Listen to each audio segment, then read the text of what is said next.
नव प्रभात की बेला लाए फिर से नई उमंग, परमात्म रंग संग यहाँ सजेंगे जीवन के सब रंग, सब रंग, सब रंग।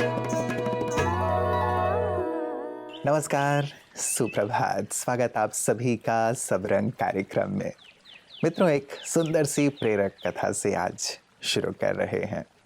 गुरुजी अपने शिष्यों को अनुशासन की महत्ता बता रहे थे। एक शिष्य ने कहा कि इसके बिना भी तो जिया जा सकता है गुरुजी, ये बड़ा कठिन लगता है पालन करना, लगता है कि जैसे हम बंधन में हैं। गुरुजी उन सभी शिष्यों को लेकर के नदी के किनारे गए। गंगा नदी थी।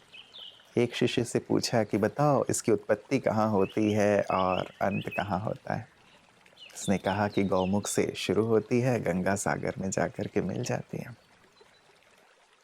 कहा यदि ये दोनों पार्ट जिसमें ये बंद करके चल रही है, दोनों किनारे जिसमें ये सीमित होकर के चल रही है, यदि ऐसे न चले तो क्या होगा। तो शिष्यों ने कहा तब तो तबाही सी मच जाएगी। इसकी जो धारा है यहाँ जाएगी वहाँ जाएगी, विनाश हो जाएगा, विध्वंस हो जाएगा। जो आज ये सुख दे रही है, सुकून दे रही है, जीवन दे रही है, ऐसा नहीं हो पाएगा। गुरुजी मुस्कुराए और कहा ये इस नदी का अनुशासन है। अनुशासित है तब ये सुकून दे रही है, तब ये कल्याणकारी है। यदि अनुशासन ना हो तो विध्वंस हो जाएगा। यही अनुशासन की महत्ता है। जीवन में भी अनुशासित हो तभी तुम सफल हो सकते हो, शिखर पर पहुंच सकते हो। सुंदर सी प्रेरक बात मित्रों, हम सबके जीवन में भी अंगीकार करने योग्य, और यही है आज का सुंदर सुवाक्य।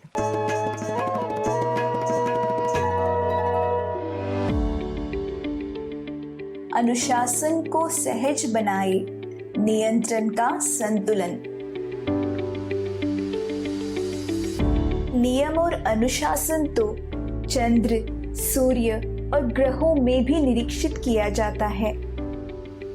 इंसान का शरीर भी कुछ नियमों के कायदे से चलता है। समाज भी अनुशासन और नियमों का संतुलन बनाए रखने के लिए कानून के बलबूते पे खड़ा है। तो मनुष्य के जीवन में अनुशासन की जरूरत उतनी ही है जो एक नियंत्रणहीन सवारी को ब्रेक लगाने की। आंखों से निहारे अपने दिल की सुंदरता को, कानों से सुने अपनी दिल की आवाज को, नासिका से आनंद ले अपने विचारों की महक का, जुबान से आस्वादन ले मीठे बोलों का, और महसूस करे अपने अंदर की सच्चाई रूपी पवित्रता का। जब हर एक मनुष्य इसी प्रकार की सोच को अभ्यास में लाएगा तब शासन नहीं पर स्वराज्य होगा।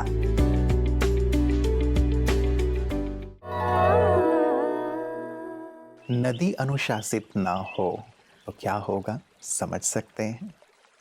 फौज अनुशासित ना हो तो क्या होगा समझ सकते हैं। ग्रह नक्षत्र यदि अपनी दिशा परिवर्तित कर लें, गति परिवर्तित कर लें तो क्या होगा हम समझ सकते हैं। बस अनुशासित ना हो, अपने सड़क को छोड़ कर के गलियों में घुस जाए, घरों में घुस जाए, क्या होता है हम समझ सकते हैं। ट्रेन यदि दोनों पटरी तक अनुशासित ना हो तो क्या होगा हम समझ सकते हैं। इससे ही अनुशासन की महत्ता हम बहुत गहराई से समझ सकते हैं। और सचमुच भोजन में भी इसकी महत्ता है मित्रों।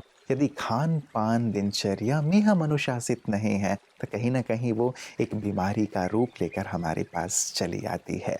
और यही कारण है कि हम आपकी सेहत आपके हाथ में नई नई बातें लेकर आते रहते हैं, ताकि सभी चीज़ों का ध्यान रखते हुए, अनुशासन में रहते हुए आप संपूर्ण स्वास्थ्य का लाभ ले सकें। आइए देखते हैं कि आज क्या खास डॉक्टर साहब हमारे लिए लेकर आए हैं।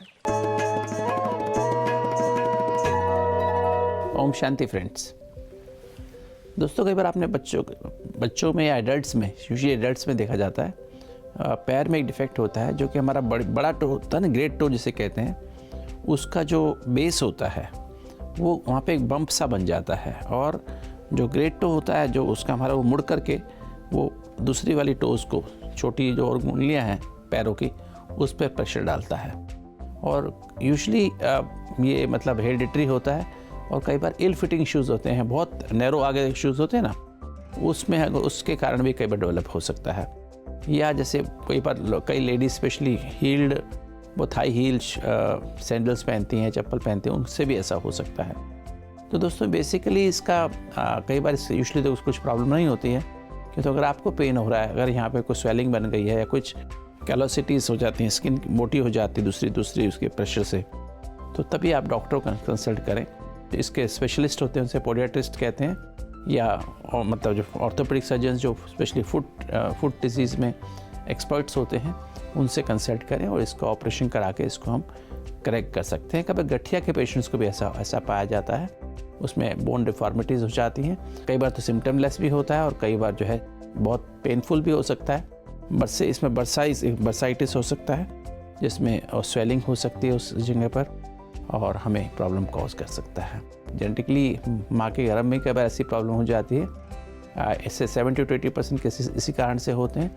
और अगर आपको प्रॉब्लम है तो आप ज़रूर डॉक्टर को कंसल्ट करें और समय पर इसका निदान और इलाज कराएं, तो आप इससे ठीक रह सकते हैं। ओम शांति। मित्रों, कहते हैं कि अनुशासन अपना करके साधारण व्यक्ति भी महान बन जाता है। अनुशासन की चाबी लगा करके ही सफलता का ताला खोला जा सकता है, इतनी महत्ता है। लेकिन कई बार हमारे मन में प्रश्न उठता है कि अनुशासन को सहजता से अपने जीवन में कैसे अपनाया जाए, क्योंकि कई बार ये एक द्वंद्व पैदा कर देता है कि करें या न करें, स्वतंत्रता में बाधक प्रतीत होने लगता है। लेकिन अनुशासन को खुशी और आनंद के रूप में स्वीकार करना योग हमें सिखलाता है। शरीर भी योग से अनुशासित हो जाता है, तो मन भी अनुशासित और संयमित हो जाता है। यही बात प्रतिदिन हम आपके लिए लेकर आ रहे हैं योग एक जीवन दर्शन में।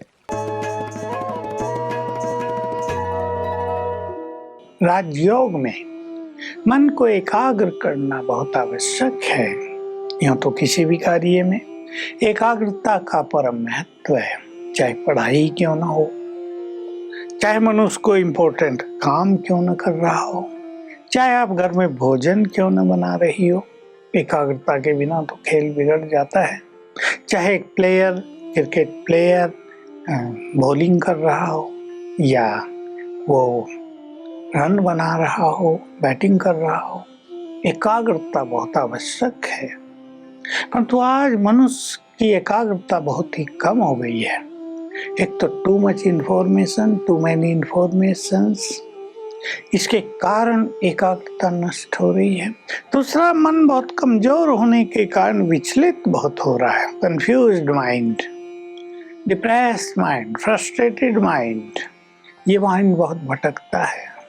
मन की स्पीड तेज हो जाती है, फिर एक सेकंड भी एकाग्र नहीं होता, एक सेकंड भी स्थिर नहीं हो पाता। तो हमें अपनी एकाग्रता को बढ़ाकर बहुत अच्छे अनुभव करने हैं जीवन में, हमारी बौद्धिक शक्तियां बढ़ जाएंगी।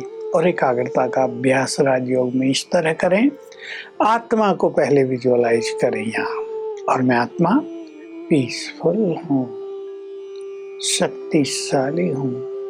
संकल्प करते हुए आत्मा के सूक्ष्म स्वरूप को विजुअलाइज करते रहें।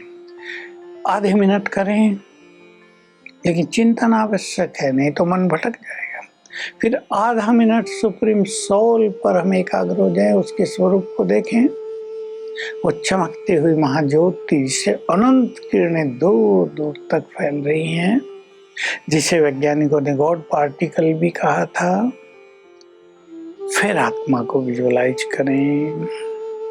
दूसरा संकल्प ले लें, मैं परम पवित्र आत्मा हूँ, मुझसे पवित्र किरणें चारों ओर फैल रही हैं।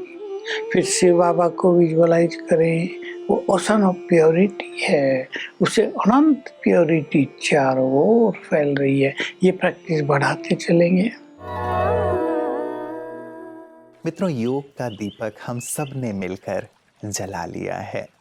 अब इसे जगाए रखना हम सब का काम है। इस पर हमें ही ध्यान देना होगा, क्योंकि इस पर जितना हम अभ्यास करते हैं, जितना सतत प्रयास करते हैं और जितना व्यर्थ की बातों से इसे बचाए रखते हैं, उतना ही हमारा योग और आगे से आगे बढ़ता चलता है। हमें शारीरिक रूप से, मानसिक रूप से बहुत ज़्यादा लाभ प्रदान करता है। लेकिन हाँ, प्रज्वलित रखना हम सबका काम और उत्तरदायित्व है, क्योंकि ये प्रकाश हम तक ही नहीं रहेगा बल्कि हमारे चारों तरफ और समूचे विश्व में भी फैलेगा। और यदि आप चाहते हैं कि ये सतत प्रज्वलित रहे तो ब्रह्मा कुमारी इस विशेष योग का अभ्यास प्रतिदिन कराती ही हैं और समूचे विश्व को करा रही हैं। आप इसका सुंदर लाभ ले सकते हैं। आइए आज भी देखते हैं कि कैसे ब्रह्मा कुमारी इस योग के प्रकाश को समूचे विश्व में फैला रही हैं। दिल्ली के दिलशाद गार्डन स्थित ब्रह्मा कुमारी शांति सदन में मेरा भारत स्वस्थ भारत मुहिम के अंतर्गत हमारे कोरोना योद्धाओं, डॉक्टर्स, नर्स और पैरामेडिकल कर्मचारियों को सम्मानित करने के लिए एक कार्यक्रम रखा गया। कार्यक्रम का आयोजन दिलशाद गार्डन की ब्रह्मा कुमारी शांति सदन तथा पूर्वी दिल्ली के गुरु तेग बहादुर अस्पताल के सहयोग से किया गया। मुख्य अतिथि के रूप में गुरु तेग बहादुर अस्पताल के चिकित्सा निदेशक डॉक्टर एस गिरी तथा अन्य अतिथि जैसे अस्पताल के चिकित्सा अधीक्षक और नर्सिंग अधीक्षक सुश्री ममता वरुण भी उपस्थित हुए। डॉक्टर एस गिरी ने ब्रह्मा कुमारियों द्वारा की गई पहल और इस वर्ष की थीम दया और करुणा की सराहना की। उन्होंने ब्रह्मा कुमारी बहनों द्वारा दिए गए शपथ पत्र को भी दाखिल किया। उन्हें कार्यक्रम के दौरान आयोजित ध्यान सत्र पसंद आया। बी के गीता ने राजयोग मेडिटेशन पर एक क्लास किया, जिसकी सभी प्रतिभागियों ने सराहना की। बी के सावित्री ने अपने भाषण में प्रतिभागियों को उनके मानसिक स्वास्थ्य पर ध्यान देने के लिए प्रोत्साहित किया, क्योंकि चिकित्सा बिरादरी को दिन प्रतिदिन बहुत सारी समस्याओं का सामना करना पड़ रहा है। अंत में दिल्ली सरकार की पूर्व सीएमओ डॉक्टर संध्या ने धन्यवाद ज्ञापन किया।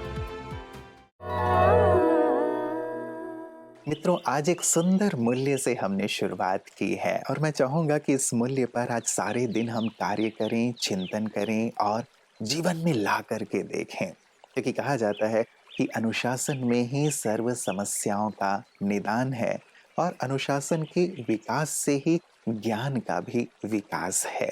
यदि आप अनुशासन की कीमत देते हैं तो जीवन में कोई भी लक्ष्य हासिल कर सकते हैं। अनुशासन कई बार एक युद्ध की तरह हमें लगता है, लेकिन इस युद्ध में बार बार विजयी होने से निश्चित रूप से आप सफलता अपने जीवन में देख पाते हैं। तो ज़रूर इसे भी देखें अपने जीवन में अंगीकार करके, क्योंकि कई बार हमें लगता है कि अनुशासन और स्वतंत्रता दो विपरीत चीज़ें हैं, ये हमारी स्वतंत्रता को छीन लेती है, लेकिन ऐसा कतई नहीं है।